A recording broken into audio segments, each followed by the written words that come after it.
for the first time, nagkaroon ng recognition, nagkaroon ng pagkilala ang pinakamataas na ahensya ng gobyerno laban sa korupsyon, which is the Ombudsman's Office.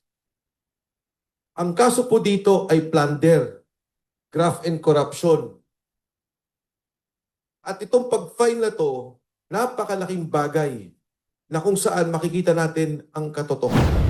Alam niyo ho, isa ako sa mga staunch oppositionist during the time of Ramos while I was part of the majority and became one of the members of the minority. Na kung saan, opposition po ako. Ako ang isa sa mga naging complainant ni Pangulong Erap Estrada. But all of that is in the realm of politics. Lahat po yun politika. Wala kang makikitang ginagamit ang mga ahensya ng gobyerno, itinututok sa isang tao, ginagamit ang mga kawani ng armadong serbisyo katulad ng NBI at pulis para manggapit ng tao. Kasama na dyan ang BIR, kasama na yung ibang ahensya ng gobyerno.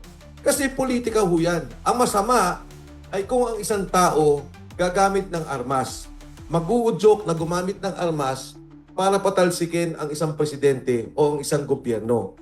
In fact, kahit na yung people power is not illegal. Calling for BBM's resignation is not illegal. Calling for people power, for all of us to be together, magsama-sama tayo, hindi po yan illegal. Nagkaroon na ng dalawang desisyon ang saligang batas tungkol dyan. Ang masama, pagka nga po sa isang demokratikong setup na nagsasalita ka lamang at nagbibigay ka ng iyong pananaw o opinyon sa nangyayari sa inyong lipunan, at marahil nagsasalita ka lang hindi maganda sa ilang mga kawani ng gobyerno o liderato ng ating bansa at ginigipit yung mga taong yan. Kinakasuhan yung mga taong yan. Yan po ang hindi maganda. Katunayan, sinabi ko nga sa kanila, alam niyo nung panahon ni Erap, bagamat ang isa ako sa pumirma ng impeachment, matapos ang impeachment, ako ang una niyang kausap. Ako ang nag-ayos para ilipat siya sa veterans. Ako din ang nag-ayos para magkaroon siya ng hospital arrest.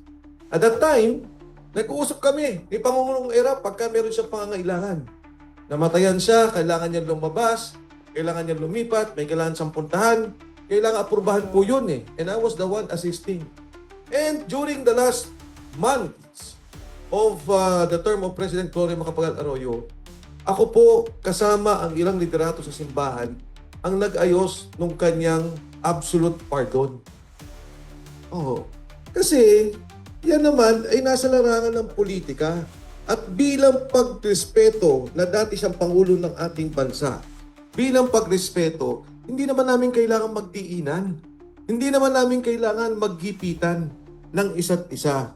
Ngayon sanay namin na Wilson, siguro lahat kami may kaso na eh.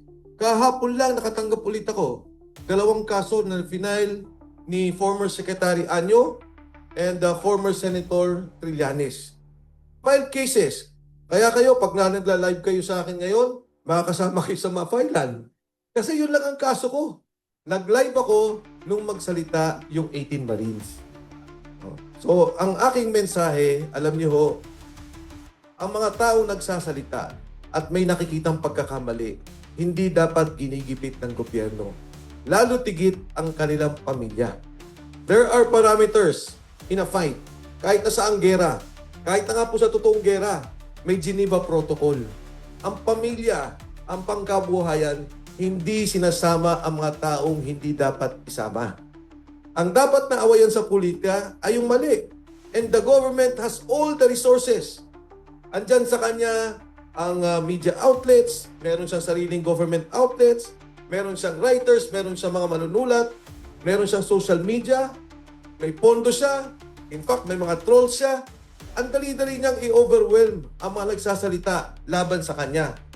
Pero siguro ang mahirap pag hindi na nila alam kung paano hintuin ang katotohanan. Kung hindi na nila alam, patahimikin yung mga sinasabi. And so, Mr. Flores, if I may go to the point that I wanted to raise, I have here the copy of the Ombudsman complaint. Ito po yung complaint na i-file at ipa-file ni Ombudsman Boying Remulla. Nung binasa ko to, 61 pages, nagulat ako doon sa nilalaman ng kasong ito. And basically, ano po yung sinasabi ng kasong ito? Number one, may sindikato talaga sa pondo ng gobyerno. Sinindikato at kasama si Speaker Martin Romualdez sa pagnakaw sa pondo ng gobyerno. Number two, sinasabi niya, totoo ang sinasabi ni Saldico. Dahil nandito at quoted yung video footages ni Saldico.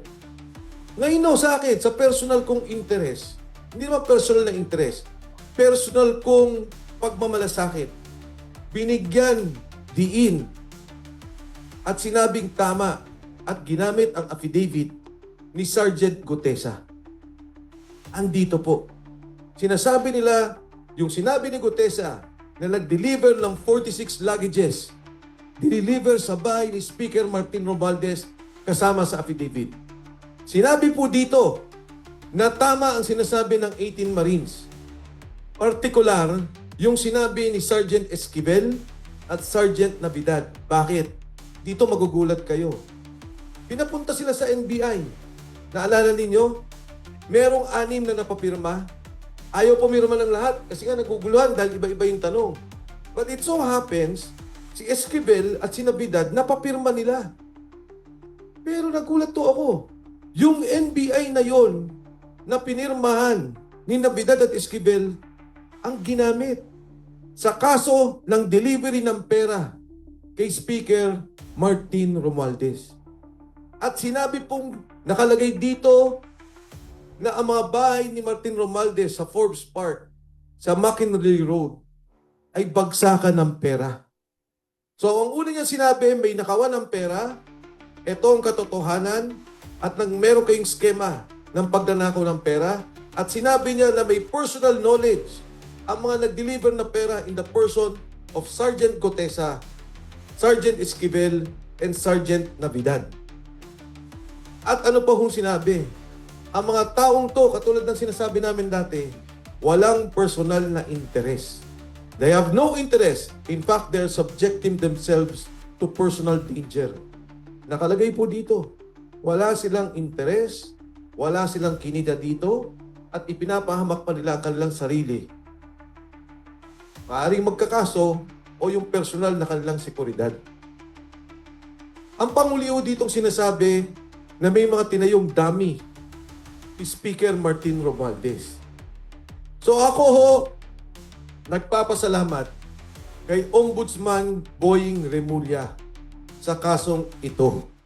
For the first time, outside of the hearings of Congress, na wala naman, but the Blue Ribbon Committee hearing, the ICI hearing, for the first time, nagkaroon ng recognition, nagkaroon ng pagkilala, ang pinakamataas na ahensya ng gobyerno laban sa korupsyon, which is the Ombudsman's Office.